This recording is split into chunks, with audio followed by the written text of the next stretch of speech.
Welcome to the Zenov podcast. You are listening to our Business Resilience series, where we bring to you conversations with eminent industry stalwarts and thought leaders from across the globe as they share their insights on overcoming challenges and the mindset that helps them navigate through journeys of crisis resilience and growth. Hi everyone, welcome to another episode of the Zenov podcast on hyper-intelligent automation. I am Praveen Padada, Managing Partner Zenov, and your host for today. In this podcast series, we will bring to you insights and conversations from industry leaders and automation gurus on how the hyper-intelligent automation landscape is transforming as a function of new age technologies and the constantly evolving global business environment. We will spark conversations that will give you a real picture of how the transformational leaders of today envision the future of automation. For this episode, I have a very special guest with me today, Harold Tayyab. He is a visionary leader, a serial entrepreneur, and most recently, an investor and advisor for startups and VCs. He is currently the CEO of Crayon Systems, an AI-powered full-cycle automation solution provider that delivers process discovery, advanced analytics, RPA, and several other integral automation components, all rolled up in a single platform. Welcome to the Zenov podcast, Harold. Great to have you with us. Thank you, Praveen. It's a pleasure to be with you.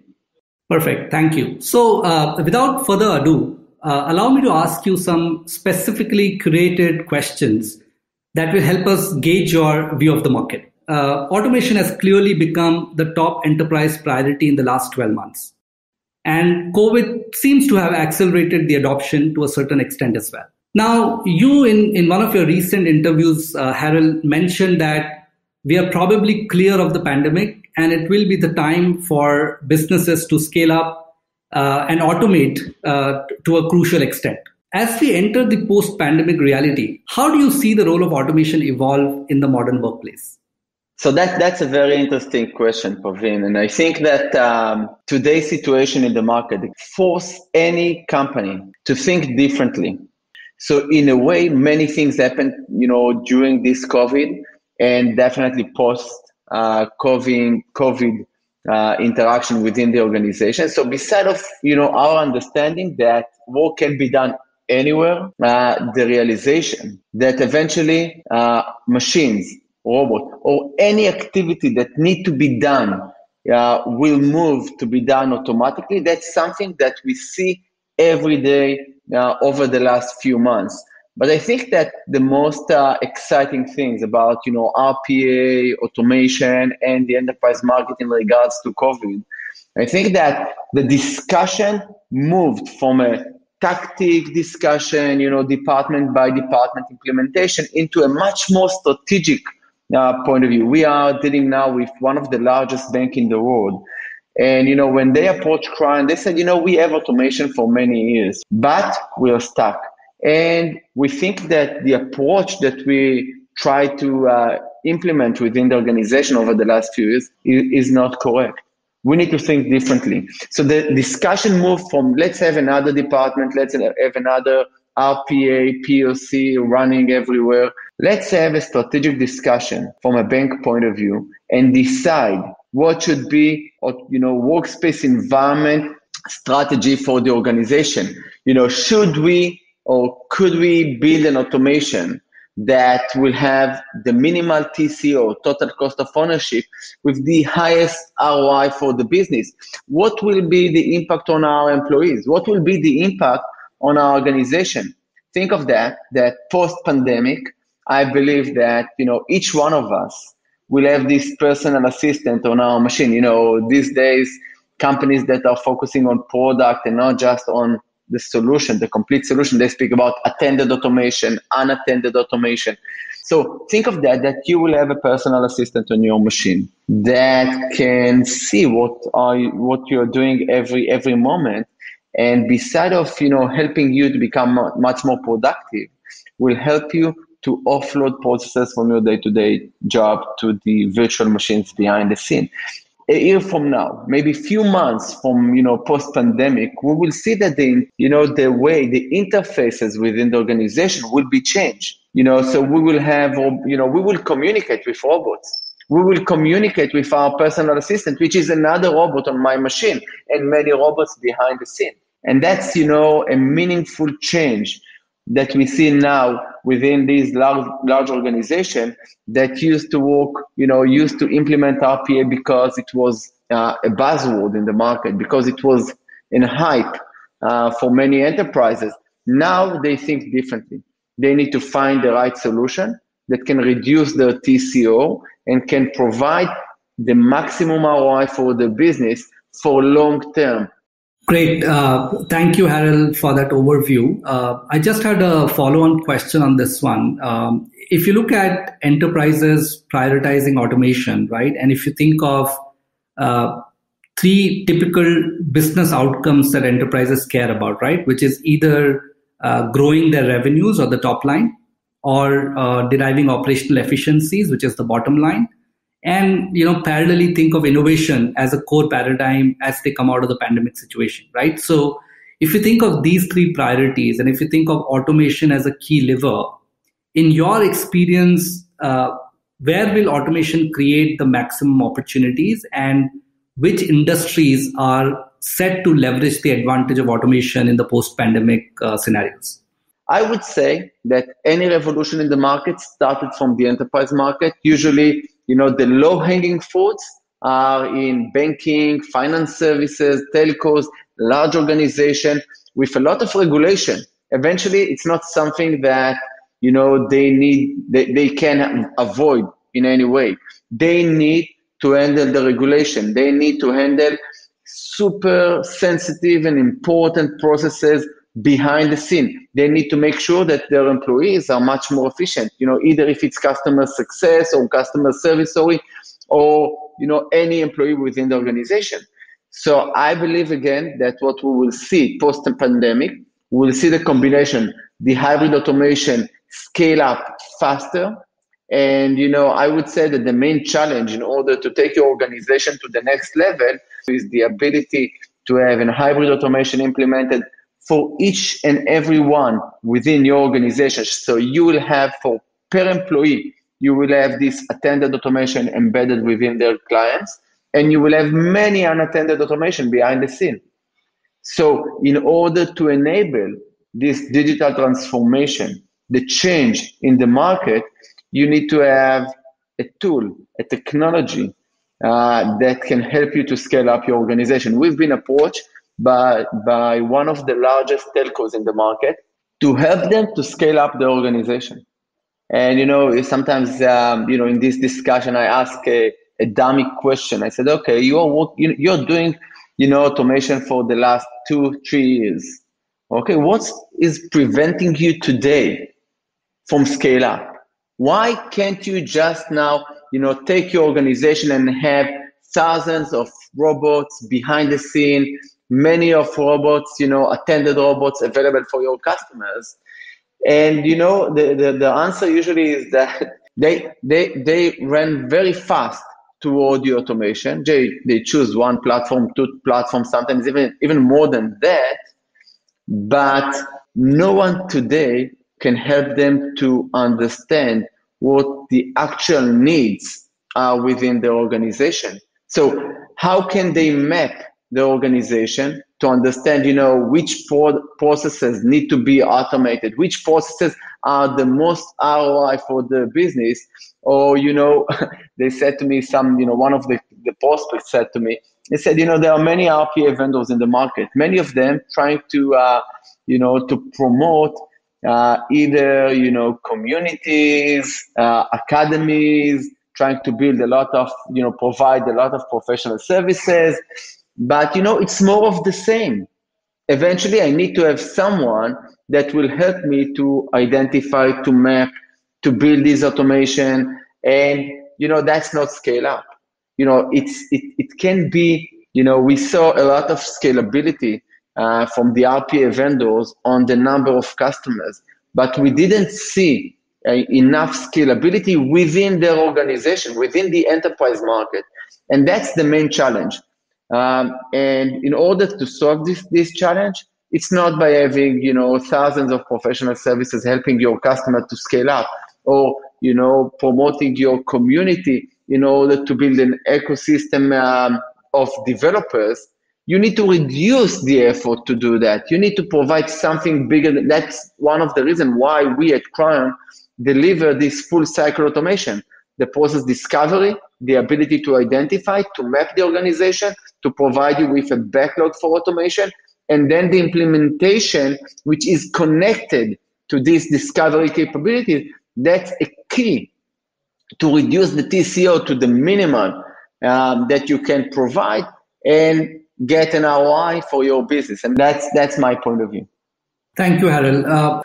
So just extending the idea of embedded automation a little further, Harold, what do you think is happening in the world of AI, right? How real is AI-powered automation, and what's your sense of enterprise readiness to be able to leverage AI in the context of automation and derive the business outcomes that they're looking to derive? So, Praveen, there are two different elements of AI. So one element, if we will think, so one element of AI is the way that RPA solution use AI in order to create more value for our customers. That's one aspect. We will touch that in a second. The second aspect is how can RPA vendor provide access to AI capabilities to the citizen developers behind the scene. So now let's drill down, or let's discuss about the use of AI for the RPA environment. And the main value of AI is to take a lot of data, a lot of information, and be able to predict, be able to identify, be able to use this data and identify the insights, the relevant insights, in order to show more value.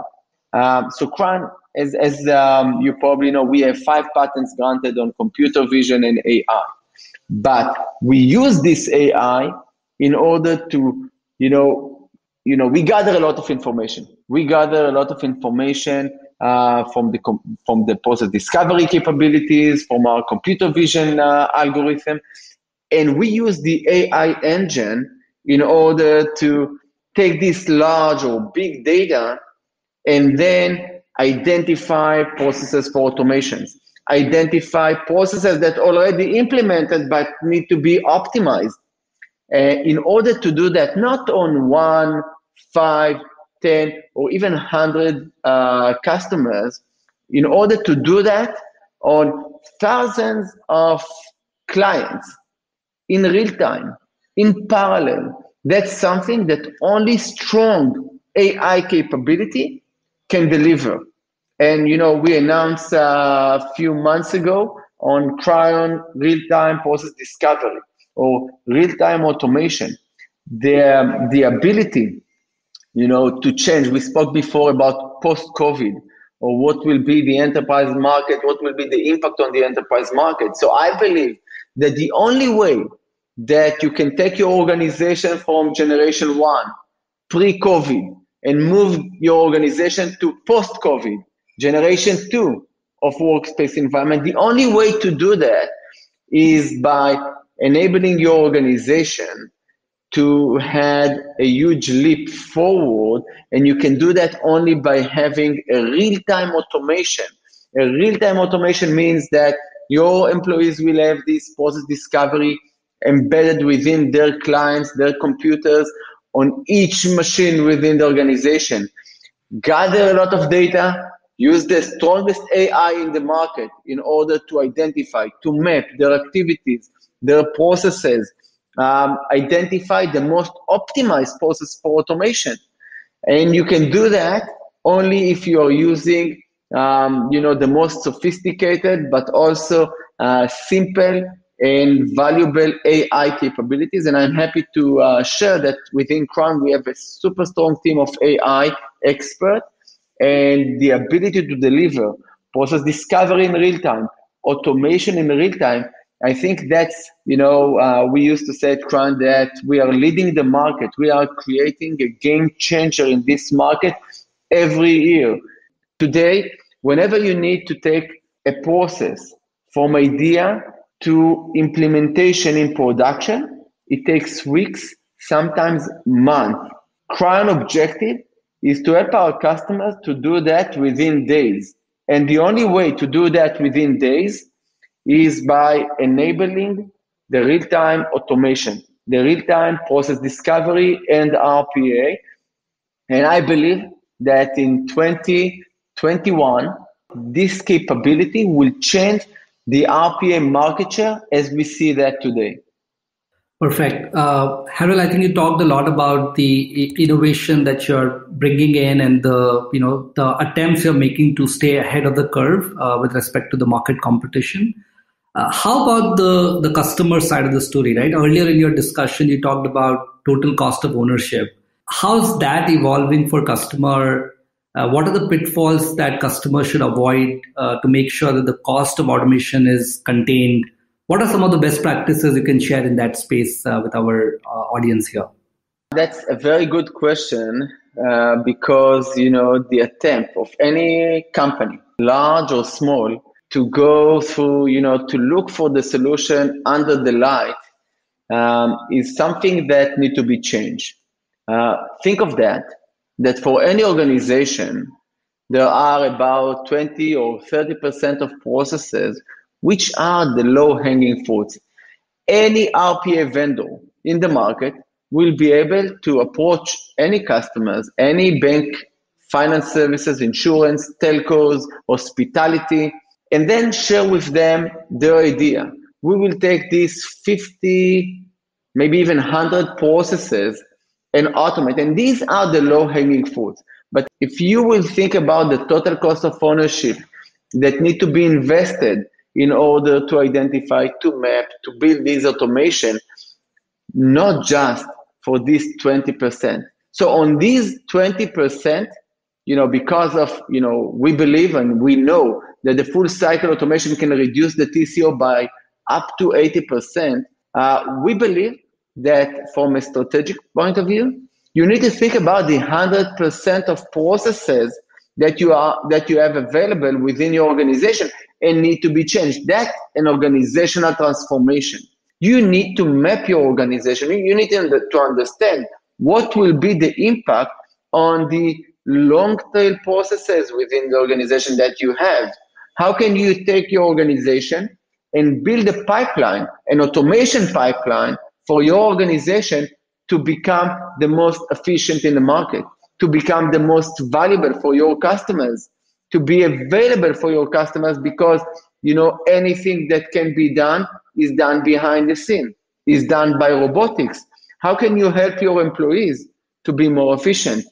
And the way to do that, again, is by enabling the hybrid automation, the discovery capabilities, and the ability to have a full cycle automation available for your customers or available for you as an enterprise. Great. Thank you, Harold. One of the last questions on this segment, what is that one advice would you like to give to your competitors going after the same opportunity? I believe that, a good competition is something that will do good for the entire market. These days when we see a lot of M&A activities, we hear a lot of discussions about IPOs coming. And amazing, we can understand, or the entire market can see the need in this market. If, whenever Microsoft or any other company acquire an RPA vendor, it means that there is a huge need in the market. My advice to you guys, you're more than welcome to follow Crown and, take another step in this race to help to change the entire workspace environment for enterprises, SMEs, and SMBs in the future. And remain honest for yourself, so, try to be whatever you've been few years ago. Don't change because of IPO needs, M&A needs. Put your customers in, as your North Star, and make sure that you are building solutions that will help them to become more successful, more powerful, and more valuable for themselves. Well, Harold, it was a real pleasure having you here with us, and thank you for the extremely interesting insights that you shared with us today. We covered several critical aspects that will define the next wave of growth and evolution of automation, we believe. The emerging trends, the platform positioning, some bit of competitive landscape, all the enterprise adoption trends that you talked about, and so on, right? So thank you so much for your time, and we look forward to learning more and unfolding more as the industry progresses to the next normal. And as part of our ongoing effort to unravel the mystery surrounding this automation space, we will certainly be back soon with many more such engaging conversations with some of the future leaders of automation. So thank you everyone for joining in, and stay tuned for what's next to come on this platform. Thank you once again. Thank you, Praveen. It was my pleasure. Thank you for listening to this episode of Zinnov's Business Resilience series. Stay tuned for more such interesting episodes and subscribe to our podcast on Google Podcast, Apple Podcasts, Spotify, or wherever you get your podcasts from. To know more about Zinnov, and if you believe we can help with your problems, please visit our website www.zinnov.com or drop us a note at info@zinnov.com. Thank you again, and don't forget to tune in to our next episode.